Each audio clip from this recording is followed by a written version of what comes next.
تبلیغی جماعت کے ساتھ کبھی جا رہا ہوں، کبھی دوسرے جماعتوں کے ان کے مسجدوں میں ان کے جمعہ خطبہ میں جا رہا ہوں، میں ان کے ساتھ نماز پڑھ رہا ہوں، ان کے ساتھ تعلق بنا رہا ہوں، پہلے اس نیت سے. تو اس کی وجہ سے نا یہ ان لوگوں نے مجھے جماعت سے دور کیا، اور اس کے بعد جو ہے میرا پھر جماعت کے ساتھ جو تعلق جو ہے وہ وہ ختم ہو گیا، اور میں ان لوگوں کے ساتھ جو عام مسلمان ہیں ان کے ساتھ لگ گیا. پھر میں پاکستان گیا 2015 میں، 2016 میں پہلے دفعہ پاکستان گیا، اور میرا جو میرے ننیال ہے ان کا تعلق ملتان سے ہے، تو میں پہلے ملتان گیا. ملتان میں بڑا روحانی ماحول ہے، وہاں بہت سارے پیر فقیر ملنگ قسم کے بہت سارے مزارات ہے، بہت سارے صوفی حضرات ہے وغیرہ. تو اس ماحول سے متاثر ہوا، پھر مجھ پر بھی الہام آنا شروع ہوا، تو میں نے بھی سمجھا کہ میں بھی کوئی صاحب کشف ہوں، صاحب الہام ہوں، اور اللہ پاک جو ہے وہ مجھے اس طرف لانا چاہتا ہے کہ اللہ کے لیے کوئی کام کرے، دین اسلام کے لیے کوئی کام کرے. یہ میں نہیں کہتا ہوں کہ میں فی الحال معمور من اللہ نہیں ہوں، لیکن مجھے لگتا ہے کہ اللہ میرے لیے مجھے جو ہے کسی خاص کام کے لیے معمور کرے گا انشاءاللہ، تو اس کا بس انتظار کر رہا ہوں. تو یہ حالت ہے. جی عبد القادر صاحب، لگتا ہے میری وائس کم آ رہی ہے، لیکن بڑی معذرت کے ساتھ سننے دیکھنے والوں سے عرض کروں گا کہ پتہ نہیں کیا ہوا ہے کہ مائک صحیح کام نہیں کر رہا. چلو تھوڑی بہت جو آواز آ رہی ہے اس سے گزارا کر لیں آپ لوگ. تو اللہ کے ہر کام میں حکمت ہوتی ہے، پتہ نہیں کیا مسئلہ ہے، واللہ عالم. اچھا عبد القادر صاحب، میں کم الفاظ بولوں گا کیونکہ مائک کا بھی مسئلہ ہے، تو آپ نے یہ اب زیادہ بولنا ہے. عمر آپ کی 33 سال ہے، کینیڈا میں مقیم ہے، فیملی آپ کی نہیں ہے. فیملی چلے نہیں ہے، وہ آپ اپنے والدین کے بارے میں بتائیں. آپ کہتے ہیں کہ میں جماعت احمدیہ میں پیدا ہوا ہوں، مطلب یہ کہ آپ کے والدہ اور والد بھی وہ احمدی تھے کہ نہیں، اس کے بارے میں بتائیں، ان کے نام بتائیں کم از کم، تاکہ وہ ریکارڈ پر بھی آ جائے. ٹھیک ہے جی. جی میرے والد صاحب موجود ہے الحمدللہ. وہ ٹورانٹو میں ہے، دوسرے شہر میں ہے، یعنی کینیڈا کا سب سے بڑا شہر. میرا بھی پیدائش وہاں کا ہے. فی الحال میں دوسرے جگہ پہ رہ رہا ہوں، میں ان کے ساتھ نہیں رہ رہا ہوں. ان کا نام ذکی اللہ ہے، تو ان کا تعلق حیدرآباد سے ہے، حیدرآباد دکن یعنی انڈیا سے ہے. تو بالکل لوگ پوچھتے ہیں مجھ سے کہ آپ پاکستانی ہو ہندوستانی ہیں. ہم کنفیوزڈ ہے، آپ کبھی کہتے ہیں آپ ہندوستانی ہو، کبھی کہتے. تو مسئلہ یہ ہے کہ میرے والد صاحب حیدرآباد سے ہے، میرے والدہ ملتان سے، پاکستان سے.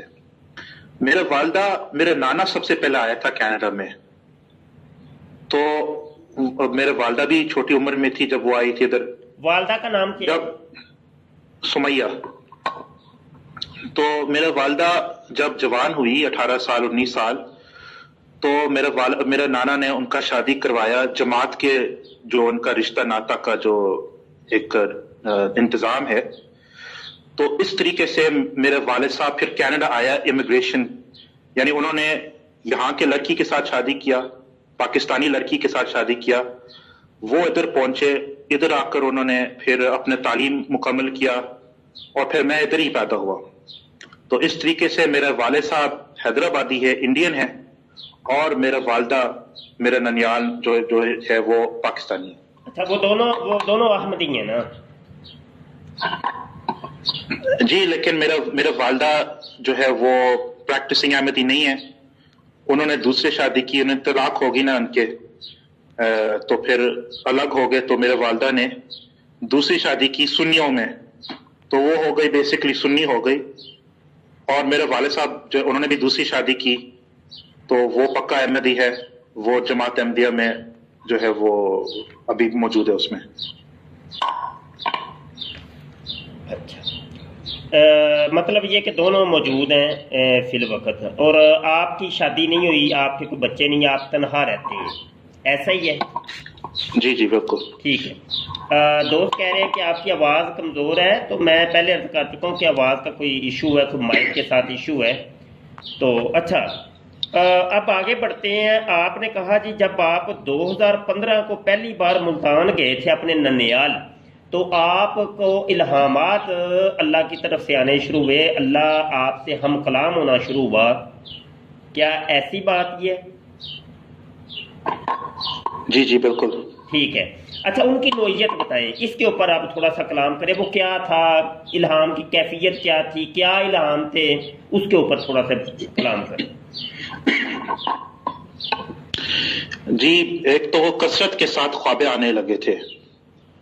پہلے ایسے نہیں تھا کہ میں کثرت کے ساتھ، اور ایسے بہت خوبصورت اور نورانی روحانی خوابیں کہ میں کبھی آسمان میں پہ چڑھ رہا ہوں، آسمان پہ چڑھتا ہوں اور ایک اسرائیلی پیغمبر کا زیارت کرتا ہوں.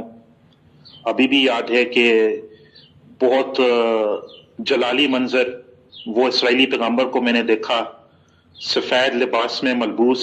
اسی وجہ سے میں اب اس چیز کا شوقین ہوں کہ میں سفید ہی لباس پہنوں، کیونکہ میں نے پیغمبر کا زیارت کیا آسمان میں تو وہ سفید لباس میں ملبوس تھے، اور ان کا رنگت وہ آپ کی طرح، اور ان کے بال جو ہے وہ کالے، شدید کالے، اور لمبے داڑھی، لمبے بال، اور چہرہ بہت خوبصورت چہرہ، ناک اور نکوش وغیرہ بہت خوبصورت، اور بہت جو ہے اس میں مردانیت بہت ظاہر ہو رہی تھی.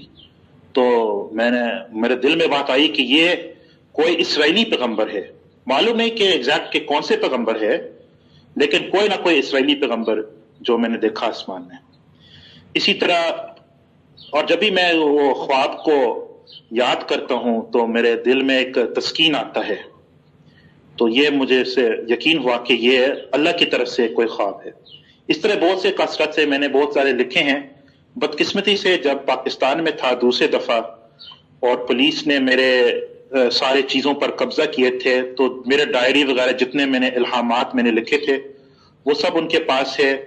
تو اب یاد کرنا بھی مشکل ہے کہ کب جو ہے خواب دیکھا اور کون سے خواب دیکھا، ڈیٹس، کیونکہ پہلے میں نے سب کچھ لکھا تھا، تاریخ بھی لکھا تھا، تفصیل لکھا تھا، خواب میں کیا دیکھا. اسی طرح بعض اوقات میں ایک ایسے حالت میں تھا کہ نہ نیند میں ہوں نہ صحیح طرح بیدار ہوں، ایک درمیانی حالت میں، درمیانی حالت میں مختلف قسم کے کشف دیکھا. مثلا یہ دیکھا کہ میں ایک پیالہ میں ہوں اور وہ دودھ کا پیالہ ہے، اور میں اس کے اندر جو ہے وہ سویم کر رہا ہوں وغیرہ. اس طرح کے مجھے جو ہے مکاشفات ہوئے. تو مجھے پھر یقین ہوا کہ یہ اللہ میرے ساتھ ایک تعلق بنا رہا ہے، ایک الہام کا سلسلہ شروع ہو رہا ہے. تو اور ایسا ہوتا ہے کہ جب میں زیادہ تر جو ہے مراقبہ اور اذکار اور دعائیں اور عبادات اور نوافل میں اپنے آپ کو اس میں مشغول کرتا ہوں تو یہ سلسلہ پھر زیادہ بڑھ جاتا ہے. اور جب میں تھوڑا سا غفلت کا شکار ہوتا ہوں، اتنا زیادہ نوافل وغیرہ، پھر وہ کم ہو جاتا ہے. تو یہ سلسلہ ہے. ٹھیک ہو گیا. یہ میں پہلے عرض کر رہا ہوں کہ میں صرف ابھی انٹرویو لے رہا ہوں، مناظرات تو بعد میں کریں گے ہم ان تمام موضوعات کے اوپر اور آگے لے کے چلیں گے. آج صرف انٹرویو، کیونکہ پہلا جو انٹرویو ہم نے لیا تھا آپ کا وہ تو ڈیلیٹ ہو گیا، وہ ہمارے پرانے چینل کے ساتھ ہی. تو آپ نے الہامات کے متعلق بتایا ہے کہ جو مجھے الہامات اور کشف، ٹھیک ہے، یہ دو چیزیں آپ نے بتائی ہیں. الہام کیا ہوتا ہے، کشف کیا ہوتا ہے، اس کے اوپر تو ہم ڈیبیٹ کریں گے، وہ بعد میں کریں گے، ٹھیک ہے. تو یہ آپ نے کہا جی وہ مجھے ابھی یاد نہیں ہے، اور وہ ڈائری جو تھی وہ پولیس نے چھین لی. تو آیا وہ ابھی ڈائری ملی ہے کہ نہیں، کوئی ملنے کے چانسز ہے کہ نہیں؟ نہیں، بس جو میرے ذہن میں یاد رہ گئے تو وہ یاد ہے. تھوڑا کچھ میں نے ویب سائٹ پہ لکھا ہے 2-3-4، لیکن اکثر جو ہے وہ قدر اللہ ما شاء فعل کا معاملہ ہے. تو انشاءاللہ اگر مستقبل میں مل جائے دوبارہ تو ٹھیک ہے، ورنہ یہ اللہ کا مرضی ہے، ہم کیا کریں. ٹھیک ہو گیا. اچھا آپ یہ بتا سکتے ہیں کہ آپ کو جو الہامات ہوئے یا کشوف ہوئے ان میں سے کوئی عربی عبارتیں تھیں، کوئی عربی عبارت یاد ہے؟ پہلے تو یہ بتائیں کوئی عربی عبارتیں تھیں؟ جی جی بالکل. تو وہ کتنی ہوں گی تقریباً، کوئی عبارتیں کوئی یاد ہو آپ کو؟ آپ کہہ سکتے ہیں کہ 10 سے قریب. 10 ہی بار تھے. 10 سے قریب, ہاں, اوپر نیچے ہو گئے. ہاں جی, 10. کم و بیش. اچھا, لیکن وہ ایک عبارت کتنے الفاظ کے اوپر مشتمل ہوگی؟ وہ ایک ہی جملہ ہوتے تھے. اچھا, 10 جملے کہہ رہے ہیں نا, 10 جملے. ہاں جی, ایسے ایسے کہہ سکتے. اچھا, 10 جملے عربی عبارت. اچھا, تو کوئی آپ کو یاد ہے زبانی تو سنا دیں. جی, میں ابھی ایک کھول دیتا آپ کے لیے.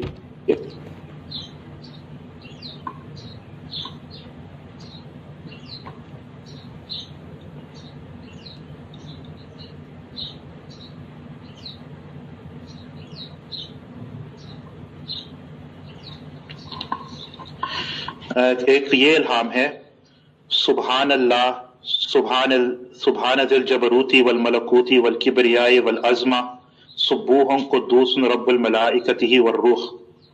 یہ مجھ پر ایک الہام ہوا. اور ایک اور میں آپ کو سنا دیتا ہوں.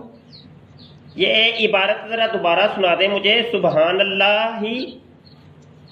جی, سبحان اللہ سبحان ذی الجبروت والملکوت. ایک منٹ, میں نے لکھنا ابھی ہے. سبحان اللہ ہی, آگے سبحان ذی الجبروت سبحان ذی الجبروتی والملکوتی والملکوتی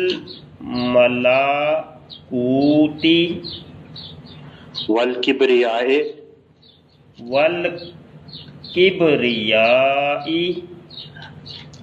والعظمہ سبوح قدوس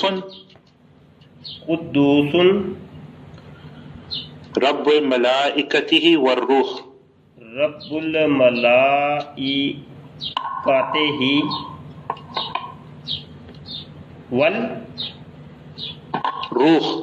والروح. اچھا, اور کیا ہے؟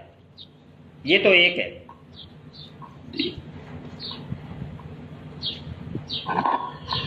ایک یہ الہام ہوا, قرآن کی آیت ہے, وَاذْكُرْ فِي الْكِتَابِ إِبْرَاهِيمَ إِنَّهُ كَانَ صِدِّيقًا نَبِيًّا. یہ کون سی آیت ہے؟ یہ کہاں پہ ہے؟ یہ سورۃ مریم, آیت نمبر سورۃ مریم آیت 41. جی جی. اچھا, یہ والا آیت بھی آپ کو الہام ہوئی, ٹھیک ہے. اور ہاں جی, اور یہ الہام ہے, اللہم صلی علی محمد عبدک و رسولک وعلی آل محمد عبدک و رسولک کما صلیت علی سیدنا ابراہیم. اچھا, اور یا ماجدو یا واجدو یا ماجدو یا واجدو. اور قرآن کی آیت الیس اللہ بکاف عبدہ. اور فی الحال یہ میرے پاس ہے. ٹھیک ہے, ٹھیک ہے. اچھا, یہ چند ملے جلے کچھ صورتیں, کچھ دعائیں جو پہلے سے موجود تھیں تو وہ آپ کو الہام ہوئے ہیں, یہ آپ کا کہنا ہے. اس کے اوپر ڈیبیٹ کریں گے ہم, وہ بعد میں کبھی مفصل اس کے اوپر ڈیبیٹ کریں گے. اچھا, یہ تو آپ کہہ رہے تھے کہ مجھے الہام جو ہوتے تھے وہ خوابوں کے ذریعے ہوتے ہیں. صرف خوابوں کے, اس کے علاوہ بھی کچھ ہوتا ہے؟ اور بھی کوئی کیفیت؟ اس کے علاوہ بھی وہ بتائیں نا. جیسے میں نے کہا کہ نیند اور بیداری کے درمیان جو ایک حالت ہے نا, اس میں بھی میں کشف دیکھتا.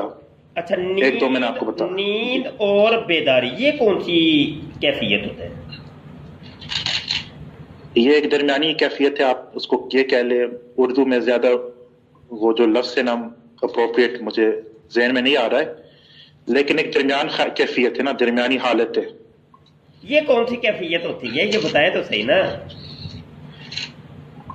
جی, ایک پتہ نہیں آپ نے کبھی اس کا تجربہ کر چکے ہیں کہ نہیں, لیکن ایک حالت ہوتی نا درمیان میں کہ نہ آپ سوئے ہوئے ہیں نہ آپ صحیح طرح جاگے ہوئے ہیں, آپ ایک درمیانی حالت میں ہیں. تو یہ تو آج پہلی دفعہ میں نے سنا ہے، کوئی نہ نیند میں تو نہ ہی بیداری میں تو درمیانی کیفیت. یہ آج تک میں نے نہیں سنا کہ یہ کوئی درمیانی کیفیت بھی کوئی ہوتی ہے. اچھا، مجھے معلوم ہے کہ حضور علیہ السلام کے جو معراج ہوئی وہ اسی حالت میں ہوئی، یعنی نیند اور بیداری کے درمیان جو ایک حالت ہے. یہ تو وہ حدیث میں جی میں دیکھتا ہوں، اس کو بعد میں آپ کو سینڈ کر لیتا ہوں. نہیں، یہ بعد میں وہ اس کے اوپر تو ڈیبیٹ کریں گے ہم. میرے آقا صلی اللہ علیہ وسلم کی معراج تو وہ جسمانی معراج ہے اور بیداری کی معراج ہے. روحانی معراج کوئی وہ درمیانی کیفیت والی کوئی کہانی نہیں ہے، وہ تو بعد میں کریں گے ہم. تو آپ وہ ڈیبیٹ نہ وہ کریں، چلو وہ بعد میں کریں گے. اچھا آپ نے ایک دفعہ وہ مناظرہ ہو رہا تھا میرے پچھلے چینل کے اوپر، تو اس میں آپ کو الہام دوران مناظرہ ہوا تھا، یاد ہے آپ کو؟ جی وہ یاد ہے بالکل. ہاں، وہ کیفیت کیا تھی وہ خود ہی اپنے الفاظ میں بتا دیں کہ آپ کو کس طریقے سے وہ الہام ہوا تھا. الہام ہوا تھا کہ ہم آپس میں گفتگو کر رہے تھے، تو اچانک جو ہے میرے دل میں یہ بات آ رہی ہے کہ چھوڑو اس بات کو چھوڑو، اور ایک دم جو ہے نا آپ ایک خلوت کے جو ہے نا اختیار کرے.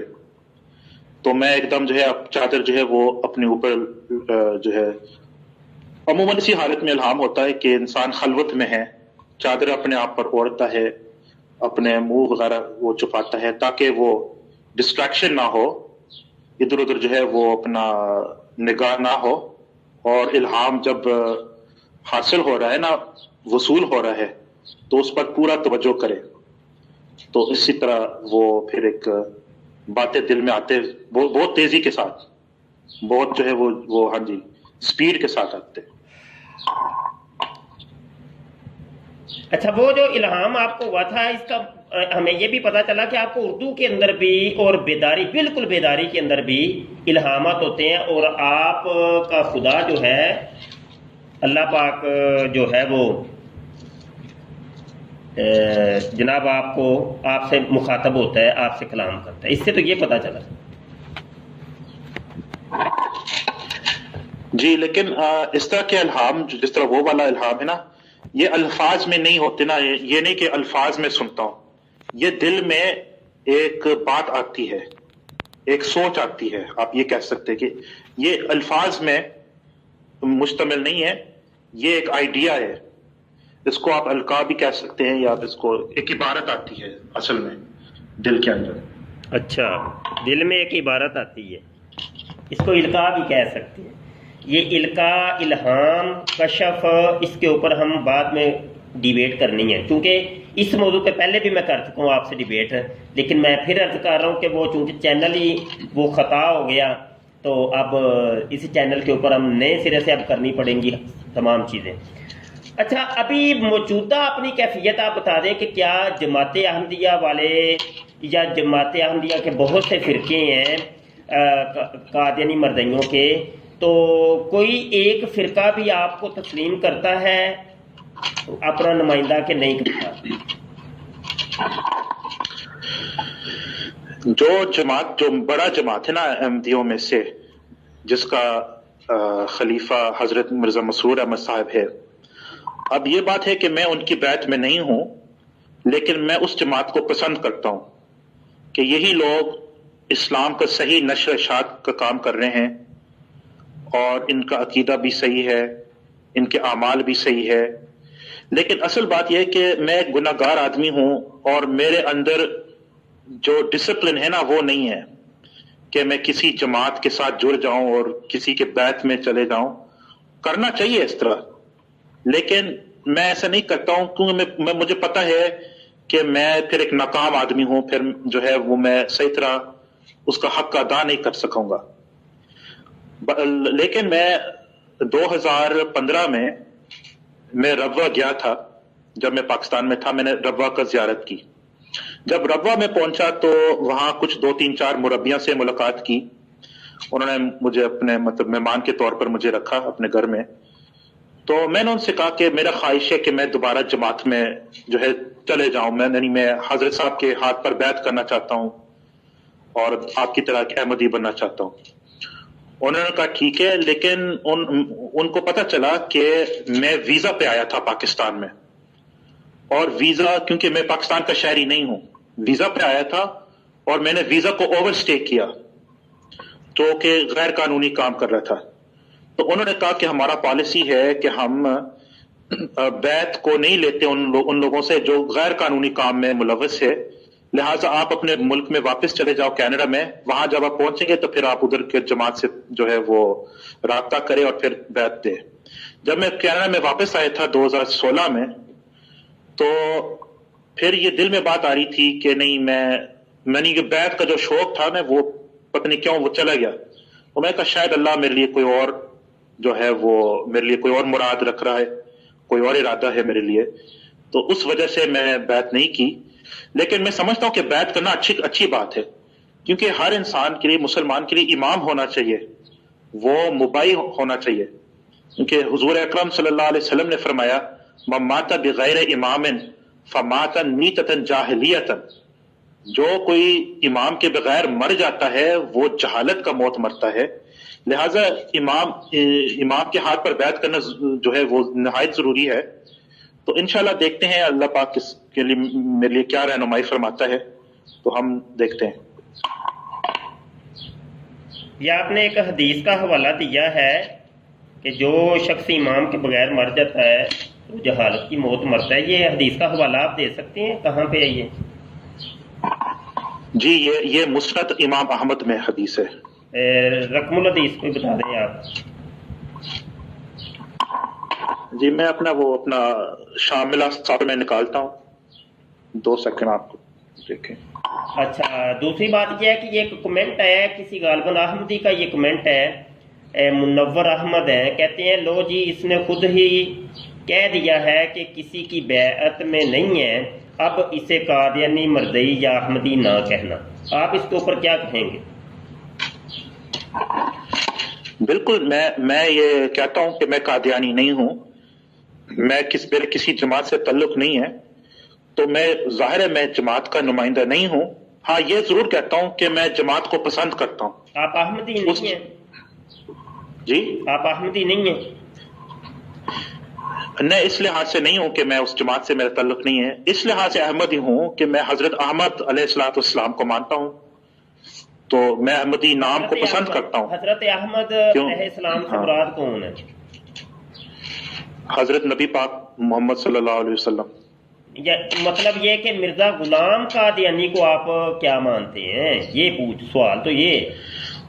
ہاں میں ان کو مجدد مانتا ہوں، امام مانتا ہوں، مجدد، ایک ولی اللہ مانتا ہوں۔ بس ٹھیک ہے، ٹھیک ہو گیا۔ تو اب آپ کا یہ کہنا کہ میں احمدی نہیں ہوں، قادیانی نہیں ہوں، مرزئی نہیں ہوں، یہ تو دنیا کا ہر قادیانی مرزئی یہ کہتا ہے، وہ کہتا ہے کہ نہیں میں قادیانی نہیں ہوں، میں مرزئی نہیں ہوں، میں احمدی نہیں ہوں، اس معنی کے اندر، ہاں جی جو معنی آپ بیان کر رہے ہیں، وہ کہتا ہے ہاں اس معنی کے اندر میں ہوں کہ مرزا قادیانی کو میں اپنا نبی مانتا ہوں، رسول مانتا ہوں، مجدد مانتا ہوں، مسیح مانتا ہوں، امام مہدی مانتا ہوں۔ تو بات تو وہی ہو گئی، آپ لوگ انکار کریں، آپ کا انکار کوئی معنی نہیں رکھتا، ٹھیک ہے جی، کہ میں نہیں قادیانی نہیں ہوں، مجھے نہ ہی قادیانی نہیں کہنا، تو دنیا کا ہر قادیانی مرضی، وہ چاہے کسی بھی فرقے قادیانی فرقے کا ہے، وہ لوری فرقے کا ہے یا مسروری فرقے کا ہے یا بشیری فرقے کا ہے یا سلطانی فرقے کا ہے یا قادیانی مرضیوں کے اور دیگر بہت اتنے فرقے بن گئے ہیں، تو ہر فرقے کا وہ بندہ یہ کہ اچھا میں یہ سمجھاؤں کہ اب آپ ایک نیا فرقہ لانچ کر رہے ہیں، آپ اس کے بارے میں؟ نہیں ایسا نہیں ہے، میں کوئی نیا فرقہ لانچ نہیں کر رہا ہوں۔ اصل میں اگر فرقہ کی بات اگر آپ کہتے ہیں، میں اپنی یہ ایسا تعارف کرواتا ہوں کہ میں ایک مسلمانوں سب سے پہلے مسلم ہوں اور مذہب احناف پر چلتا ہوں، اور عقیدہ وہی ہے جو اہل سنت والجماعت کی ہے۔ یہ ایک منٹ، یہ منور احمد قادیانی صاحب کہہ رہے ہیں جی جھوٹ مت بولیں جی، ہر احمدی اپنے آپ کو احمدی کہتا ہے کہ میں احمدی ہوں، وہ اس کا ثبوت، زندہ ثبوت جو ہے نا، وہ جا کے چلے جاؤ وہاں پہ عبدالغفار جمبا کے پاس چلے جاؤ، اور وہ چغتائی جو اس کا رائٹ ہینڈ ہے طارق چغتائی، تو اس کے چینل پہ چلے جاؤ، وہ تمہیں بتائے گا.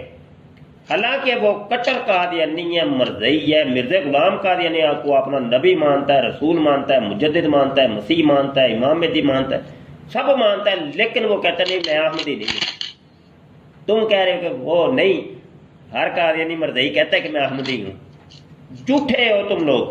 تو یہ عبد القادر بھی تم جھوٹوں میں سے ایک جھوٹ ہے.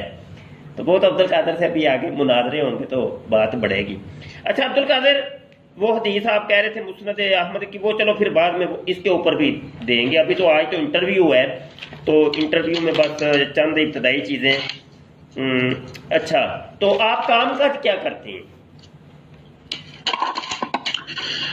میرا ایک ریسٹورانٹ تھا، لیکن وہ یہ جو کورونا کی وجہ سے اس کو بند کرنا پڑا بدقسمتی سے.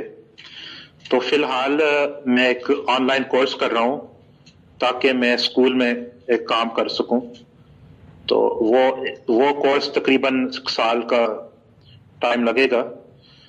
تو اب یہاں کے جو حکومت ہے نا، یہ سب کو پیسے دے رہے ہیں، رقم دے رہے ہیں ہر مہینے یا ہر 2 ہفتے کے بعد. اس پر گزارا ہم کر رہے ہیں. پھر پاکستان وغیرہ میں ہمارا جو رقبہ بھی ہے، اس پہ بھی ہمارا حصہ ہے، اس پر بھی ہم چل رہے ہیں. مختلف ذرائع اللہ پاک نے پیدا فرمایا ہمارے لیے. تو میرا اپنا ذاتی مکان بھی ہے، اور میرا اپنے جو اس مکان میں رہائش کے طور پر، مطلب رینٹ کے طور پہ میں نے کچھ ٹیننٹ رکھا ہے، جو مطلب کیا کہتے ہیں، کرائے کے طور پر رکھا ہے، کچھ 2-3 بندے. تو اس سے بھی پیسے وصول ہوتا ہے الحمدللہ. تو الحمدللہ میں کہہ سکتا ہوں کہ میرا روزی جو ہے وہ حلال روزی ہے، اس میں کوئی حرام کام وغیرہ اس میں شامل نہیں ہے. جی چلے، اللہ پاک برکت عطا فرمائے حلال روزی میں. اور جو دنیاوی مشکلات ہیں اللہ پاک سے دعا کریں، اللہ پاک آسانیاں پیدا کرے گا. ہماری بھی دعا ہے، اللہ پاک ہی کرنے والا ہے، وہ تو ہر ایک کو پالتا ہے، اس کے بندے ہیں، اس کی مخلوق ہیں. اچھا، گزارا یہ ہے کہ ابھی آپ کینیڈا کے اندر موجود ہیں، تو آپ جو وہاں کا جماعت خانہ ہے یا وہاں کا جو ہے، تو وہاں کیا آنا جانا ابھی ہے برقرار کہ چھوڑ دیا ہوا ہے آپ نے؟ میں نے چھوڑ دیا اس لیے کہ ان کے جو جماعت خانہ یا مساجد ہے، احمدیوں کی بات کب کر رہے ہیں نا آپ؟ جی مرزائیوں کی. جی ہاں جی. تو ان کے وہ دور ہوتے ہیں، لیکن اگر اتفاق سے میرے لیے کوئی قباحت نہیں، میں ان کے پیچھے نماز پڑھتا ہوں، اور میں ہر مسجد میں جاتا ہوں، سب کے پیچھے پڑھتا ہوں. تو جاتے ہیں آپ، لیکن ان کے پیچھے جا کے نماز تو پڑھتے ہیں نا ابھی کبھی کبھی. جی بالکل ٹھیک ہو. تو وہ تو دنیا کار کا یعنی مرضی یہ کہتا ہے کہ میں ہر ایک کے پیچھے پڑھتا ہوں. ٹھیک ہے جی. تو وہ تو آج کل مرزا جونیئر صاحب بھی یہی کہہ رہے ہیں، میں ہر ایک کے پیچھے پڑھتا ہوں. اچھا، بات یہ ہے کہ لاہوری جو ہیں ان کو آپ کیسا سمجھتے ہیں؟ لاہوری فرقہ جو ہے قادیانی مرزائیوں کا، اس کو لاہوری سے کبھی واسطہ نہیں پڑا، لیکن ان کے جو عقائد ہے، بالخصوص یہ ان کا ایک عقیدہ ہے کہ حضرت مسیح علیہ السلام بن باپ پیدا نہیں ہوئے. وہ کہتے کہ یوسف نجار ان کا باپ ہے، معاذ اللہ استغفر اللہ. تو اس وجہ سے میں اس فرقہ کو پسند نہیں کرتا ہوں، یہ ضلالت میں ہے. لیکن وہ بھی مسلمان ہیں، اور میں ان کو بھی مسلمان تصور کرتا ہوں. ٹھیک ہے، وہ مسلمان ہیں، اور یعنی درمیانی صورت آپ نے بتائی ہے کہ مسلمان بھی ہیں لیکن ضلالت کے اندر ہے. اچھا، یہ جو عبد الغفار جمبا کا جماعت احمدیہ اصلاح پسند، اس کو آپ کیا سمجھتے ہیں؟ اس فرقے ان سے بھی میرا واسطہ نہیں پڑا، میں ان کو اتنا نہیں جانتا ہوں. صرف اتنا جانتا ہوں کہ یہ جو خلافت کا نظام ہے اس پر شدید تنقید کرتے ہیں. تو میں اس کو پسند نہیں کرتا ہوں کہ آپ خلافت پر تنقید کریں.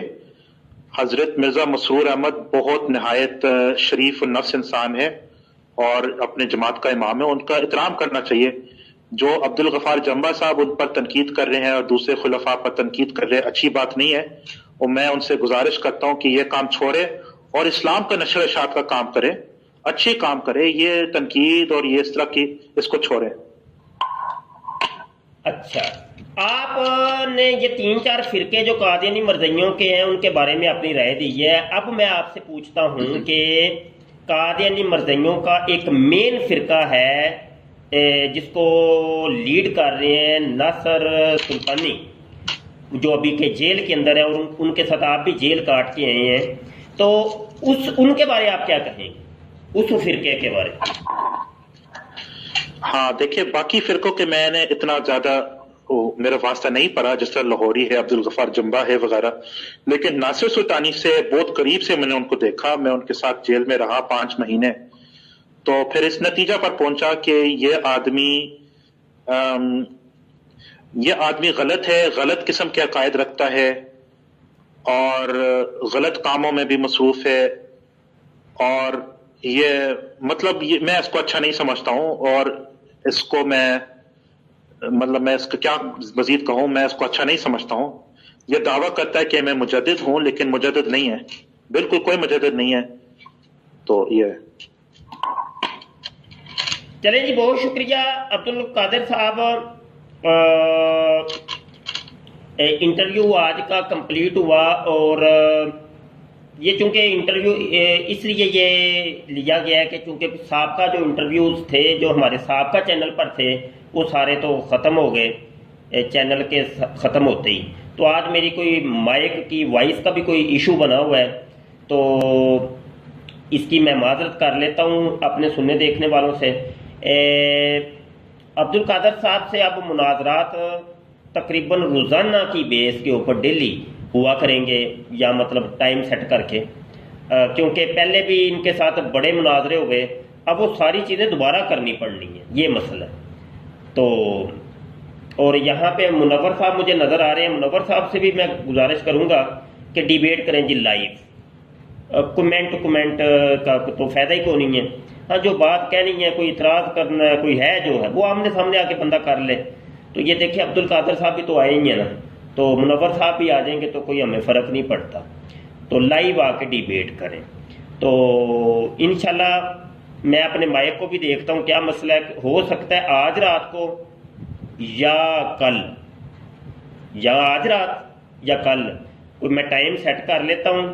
تو عبدالقادر صاحب سے حیات و وفات مسیح کے موضوع کے اوپر ڈیبیٹ ایک مفصل ہونے جا رہی ہے، کیونکہ مرزا صاحب نے اس کے اوپر تقریباً لگ بھگ وفات مسیح کو ثابت کرنے کے لیے 30 قرآن کی آیات پیش کی ہیں.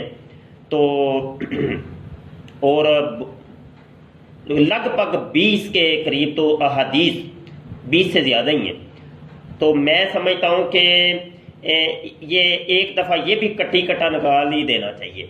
تو عبدالقادر صاحب کے ساتھ میں اس کے اوپر ایک آیت کے اوپر ایک ڈیبیٹ، ایک آیت ایک حدیث کے اوپر سمجھ لیں کہ ایک ڈیبیٹ ہوگی مفصل. وہ 30 آیتیں ہیں تو سمجھ لیں کہ 30 ڈیبیٹس ہوں گی، کیونکہ ایک پھر آیت کے اوپر گفتگو درکار ہے. تو تاکہ یہ قوم کے سامنے تمام چیزیں سامنے آ جائیں کہ اصل ماجرا کیا ہے، ان کے بھی دلائل سامنے آ جائیں، ہمارے بھی سامنے آ جائیں. تو فیصلہ تو پھر قوم ہی کرتی ہے نا جی. تو اور بھی کوئی قادیانی مرزائی کرنا چاہے، کوئی قادیانی مرزائی یہ کہے کہ نہیں جی عبدالقادر مناظرہ صحیح نہیں کر رہا، تو میں ان سے یہ کہوں گا کہ تم آ جاؤ، ٹھیک ہے، تم آگے کر لو. یہ منور صاحب آئے تھے تو منور صاحب خود آ جائے، کوئی اور ہے تو وہ آ جائے. تو یہ نہ پھر کسی کو الزام آپ لوگ نہیں دے سکتے کہ لو جی وہ بندہ مناظرہ صحیح نہیں کر رہا. ٹھیک ہے، جس کو شوق ہے تو وہ زیادہ علم والا ہے نا تو وہ آ کے کر لے مناظرہ. ٹھیک ہے جی، آج کے لیے اتنے کافی. دعا کو رہیے گا، ہمارے چینل کو سبسکرائب کر لیں، گھنٹی کے بٹن پر کلک کر لیں تاکہ کوئی نئی ویڈیو آئے تو آپ تک بر وقت پہنچ جائے. عبدالقادر بہت شکریہ جی، تمام دوستوں کا بہت شکریہ. السلام علیکم ورحمۃ اللہ وبرکاتہ.